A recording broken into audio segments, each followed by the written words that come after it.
Thank you, Mr. Chairman.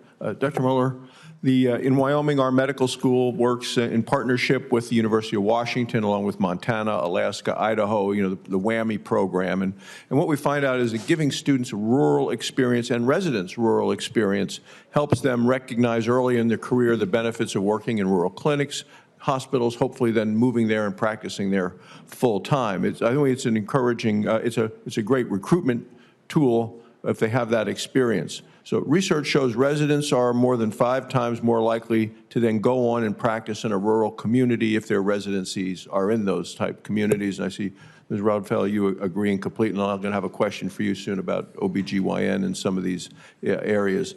That's why I've introduced legislation called the Rural Physician Workforce Production Act to provide additional funds to rural hospitals that train residents. Right now, so much of the funding goes to the larger community, the large city hospitals, not the rural experience. So how could a sustainable resident payment model for training in rural areas, this is political, but it's bipartisan, because if you're a senator from whether you're Republican or Democrat, you're from a state that has a lot of rural areas. You want to get doctors into those areas.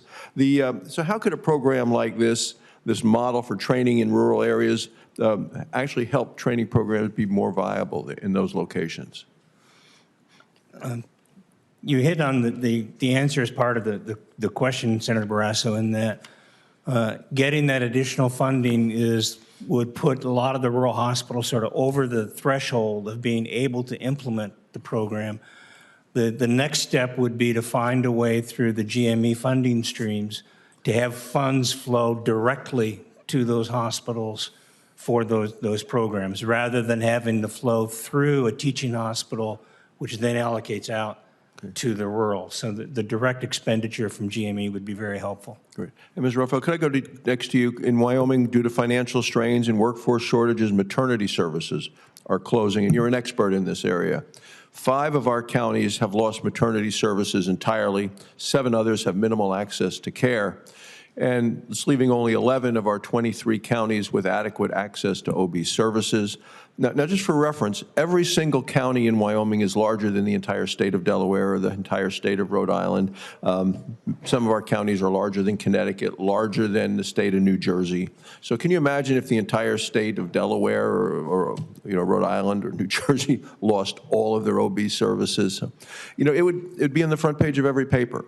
So what I would like to do, talk to you as the expert you are, is how we can address this crisis. It's a matter of health and economic viability for rural America. If you can't provide opportunities to deliver babies, harder to recruit teachers, people in small businesses, all of those things. You really were successful, I thought, in Wisconsin in crafting that residency program to be a tool to addressing rural access. So on the federal level, can we mirror the access and the success that you've had? Yeah, I think, maternity care is a huge issue. It's an issue in Wisconsin. I think we have 13 OB units that have closed within the past 11 years. So we are right up there with you in your state.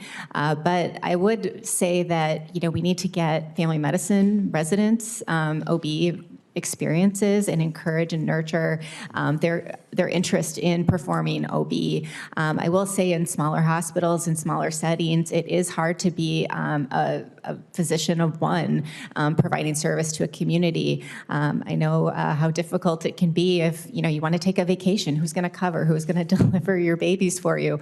Similarly, there is a dearth of OB/GYN rural residency programs. We have one in Wisconsin. I believe that there's 3 others across the country. But I think that hope is on the way. I've talked with many hospitals that are looking at, creating rural tracks. Section 127 of the Consolidated Appropriations Act does allow for complement increases. And I think it's educating, educating OB programs that this is possible, that you can, do a complement increase, you can add 1 extra resident and give them 50% of training time in a rural area, which we know leads to future rural practice.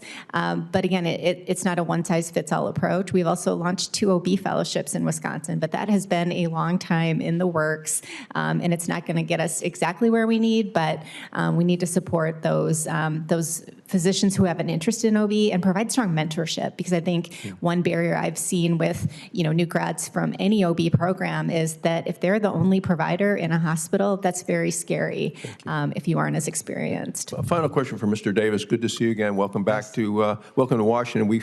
You went to county where you were in Evanston. I was there for the health fair many times in Evanston, as well as the Uinta County Health Fair, Bridger Valley, just 2 weeks ago. So I'm there in the community a lot. As you know, rural hospitals, clinics across the country are closing at a higher rate than urban hospitals. Patients are forced to travel greater distances. I think that telehealth has helped, but how else can we strengthen rural care so patients are not forced to drive hours for care?